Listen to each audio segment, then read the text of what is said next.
Hello friends, आज हम evidence act में हियर से एविडेंस को समझने का प्रयास करेंगे, अनुश्रुत साक्ष्य को समझेंगे। ये हमारा एविडेंस एक्ट का लेक्चर नंबर 38 है। हियर से एविडेंस की हम बात करें तो इसका शाब्दिक अर्थ यानी कि हम थोड़ा सा समझें शब्दों को, तो पहले हियर फिर से, यानी कि ये ऐसा एविडेंस है जो पहले हियर किया जाता है फिर से किया जाता है। अर्थात पहले आपने अन्य व्यक्ति के, थर्ड व्यक्ति के माध्यम से सुना, फिर आप कोर्ट में जाके बोल रहे हो, तो ये शाब्दिक अर्थ हुआ। जैसे कि आप जानते हैं कि एविडेंस एक्ट का ये गोल्डन रूल है, ये प्रिंसिपल है कि जो भी आप एविडेंस दोगे कोर्ट में वो बेस्ट होना चाहिए, सर्वोत्तम होना चाहिए। बेस्ट एविडेंस क्या होगा? यदि ओरल एविडेंस की हम बात करें तो ओरल एविडेंस डायरेक्ट होना चाहिए, प्रत्यक्ष होना चाहिए। और डायरेक्ट और प्रत्यक्ष क्या होता है, ये लास्ट लेक्चर में हमने पढ़ लिया, सेक्शन 60 में बताया गया है कि जो जिसने सुना, जिसने देखा, जिसने महसूस किया, वही उसके संबंध में एविडेंस देगा। और सेक्शन हम और दूसरी बात करें दस्तावेज के संबंध में, तो जो दस्तावेज के संबंध में प्राइमरी एविडेंस दिया जाएगा। तो इस प्रकार से एविडेंस एक्ट की धारा 60, सेक्शन 64 और सेक्शन 91 एविडेंस एक्ट के इस गोल्डन रूल पर ही आधारित है।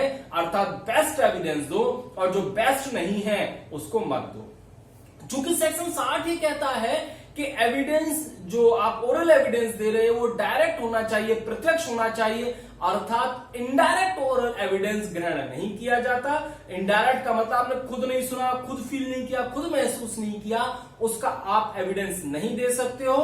अर्थात इसका निष्कर्ष यह निकला कि हियर से एविडेंस बार्ड है, एक्सक्लूडेड है, रेस्ट्रिक्टेड है अकॉर्डिंग टू सेक्शन 60, क्योंकि वो बेस्ट एविडेंस नहीं है।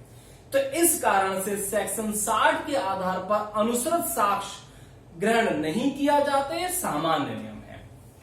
अब अनुश्रुत साक्ष्य जैसे हमने सामान्य समझ लिया कि अनुश्रुत साक्ष्य का मतलब क्या है कि आपने किसी अन्य व्यक्ति के माध्यम से कोई एविडेंस सुना है, स्वयं नहीं देखा है, स्वयं फील नहीं किया है, उसने देखा है, उससे आपने सुना है, फिर आप कोर्ट में बोल रहे हो, तो इसको हम बोलते हैं अनुश्रुत साक्ष्य या हियर से एविडेंस। तो इसके संबंध में कुछ जूरिस्टों ने स्टेटमेंट भी बताए हैं कि क्या होता है हियर से एविडेंस। तो सबसे पहले हम बात करें कि बेस्ट के अनुसार कि हियर से एविडेंस एक ऐसा एविडेंस होता है जो विटनेस द्वारा देखा नहीं जाता, स्वयं नहीं देखता है, स्वयं फील नहीं करता है, ना तो देखता है ना फील करता है, बल्कि ये कहां से आती है, किससे अवेयर होता है फैक्टों को, थर्ड व्यक्ति के माध्यम से वह उन तथ्यों से अवगत होता है, जान पाता है, और फिर जब जान लेता है फिर उसकी मात्र कोर्ट में रिपोर्ट करता है।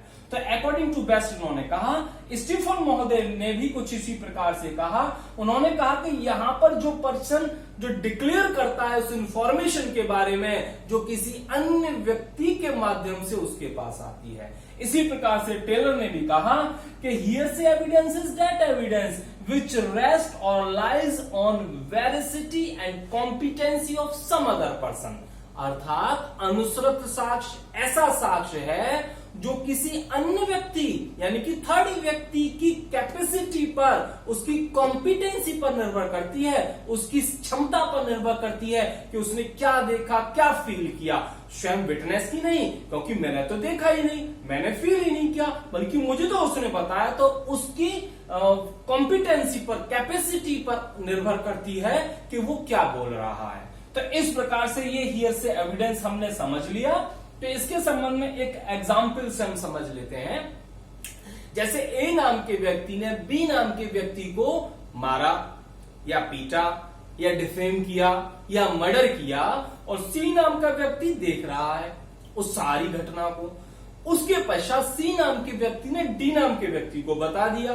तो यहां पर जो डी नाम का व्यक्ति है उसने स्वयं बी को ना तो डिफेम होते देखा, ना मारते पिटते हुए देखा, ना चिल्लाते हुए देखा, बल्कि सी के माध्यम से सुना। फिर जाके डी नाम का व्यक्ति सी की इंफॉर्मेशन प्राप्त करने के पश्चात फिर कोर्ट में बोलता है। तो यहां पर डी नाम के व्यक्ति द्वारा दिया गया एविडेंस ही हियर से एविडेंस है, क्योंकि डायरेक्ट नहीं है और सामान्य नियम के उसके एविडेंस को ग्रहण नहीं किया जाता है। तो ये हमने एग्जाम्पल से समझ लिया।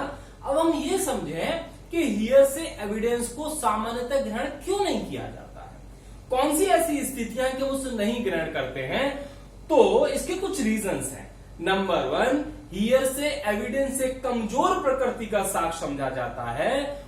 क्यों कमजोर समझा जाता है?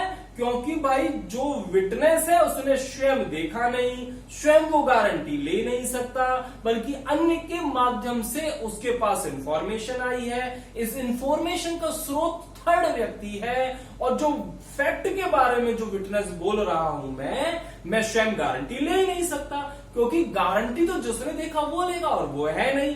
तो इस स्थिति में ये वीक टाइप ऑफ एविडेंस हो गया और ये एविडेंस एक्ट के गोल्डन रूल, बेस्ट रूल के सिद्धांत के विरुद्ध भी जाता है कि आप बेस्ट एविडेंस लो and hearsay evidence is not a best. और दूसरी हम बात करें, इसका सोर्स कोई थर्ड व्यक्ति होता है और यदि हम इस प्रकार के हियर से एविडेंस को एडमिट कर लेंगे तो होगा क्या, जनरल रूल वीक पड़ जाएगा और जो कम महत्वपूर्ण प्रकार के साक्ष्य हैं उनकी बाढ़ आने लगेगी, जिससे केस डिले हो जाएगा और ज्यादा अच्छा कंक्लूजन नहीं आएगा। यहां पर जो था, जो व्यक्ति विटनेस है वो गारंटी भी नहीं ले सकता। और दूसरी चीज, जिस व्यक्ति ने मुझे बताया है उस घटना के बारे में, तो उसने ना तो ओथ पर वो साक्ष्य दे रहा है और ना ही उसका क्रॉस एग्जामिनेशन हो रहा है। तो हो सकता है वो व्यक्ति झूठ बोल रहा हो सकता है ए नाम के व्यक्ति को फंसा रहा हो। तो इन सारे परिस्थितियों की वजह से हम कह सकते हैं कि जनरल रूल हियर से evidence is not admissible, it is excluded. तो ये हमारे परिस्थिति हो गई, क्यों हम इसको स्वीकार नहीं करते हैं। अब क्या हर एक स्थिति में हियर से एविडेंस को स्वीकार नहीं करना चाहिए? क्या इसके कुछ अपवाद भी हैं? तो इसके कुछ निश्चित रूप से अपवाद हैं। अपवाद की हम बात करें, पहला अपवाद है सेक्शन 6 रेस जेस्टे। तो रेस जेस्टे हमने लास्ट अपने पहले लेक्चर में अच्छे से पढ़ा था, आप समझ लीजिएगा और इसके संबंध आर वर्सेस फॉस्टर के केस को आप मेंशन कर दीजिएगा। यहां पर इस केस में एक ट्रक आता है और किसी व्यक्ति को घायल करके मार करके चला जाता है। वहां पर जो विटनेस था उसने कुछ भी नहीं देखा था, केवल उसको जो घायल हो गया था उसने उसको बताया कि ट्रक ने मुझे मारा, तो उसने स्वयं घटना को नहीं देखी। आप केस को मेंशन करते हैं। नेक्स्ट हम इसका अपवाद है एडमिशन और कन्फेशन, अर्थात जिसको एडमिशन और कन्फेशन किया गया है वो स्टेटमेंट बोल सकता है। नेक्स्ट है सेक्शन 32 के स्टेटमेंट, जो सेक्शन 32 में जिस व्यक्ति से डीडी कहा गया है या फिर अन्य स्टेटमेंट किए गए सेक्शन 32 वाले, तो वो व्यक्ति भी यहां पर कोर्ट में वो उसके स्टेटमेंट को बोल सकता है, एविडेंस दे सकता है, अर्थात ये स्टेटमेंट भी इस सामान्य नियम के अपवाद हो जाएंगे। फिर हम बात करें कि statement which is mentioned under book of accounts, public records and public document, अर्थात ऐसे स्टेटमेंट जो बुक ऑफ अकाउंट्स में, पब्लिक रिकॉर्ड्स में हमने मेंशन कर दिया, पब्लिक डॉक्यूमेंट में मेंशन कर दिया, उसके संबंध में भी स्टेटमेंट दिया जा सकता है। सेक्शन 34, 35 और 74 ऑफ एविडेंस एक्ट। नेक्स्ट बात करें हम सेक्शन 8। सेक्शन 8 में किसी व्यक्ति ने कोई ऐसा स्टेटमेंट बोला है विच शो द कंडक्ट, जो कंडक्ट को दर्शाता है। जैसे कि ये क्वीन वर्सेस अब्दुल्ला के केस में, तो यहां पर उस लड़की ने जो घायल हो गई थी चाकू के वार से, वो बोल नहीं पा रही थी, तो उसने इशारों से कहा, वो समझाने का प्रयास कर रही थी कि उसने उसको उस व्यक्ति ने मारा है। तो यहां पर जिस व्यक्ति को उसने ये बताया स्टेटमेंट के या आचरण के माध्यम से बताया, तो वो व्यक्ति भी स्टेटमेंट दे सकता है। नेक्स्ट बात करें स्टेटमेंट ऑफ प्रीवियस प्रोसीडिंग, मतलब किसी व्यक्ति ने पहली कार्रवाई में कोई स्टेटमेंट बोल दिया है, तो वो स्टेटमेंट बाद की कार्रवाई में या अन्य केस में सुसंगत हो जाएंगे यदि वो व्यक्ति मर गया है, मिल नहीं सकता, लाया नहीं जा सकता।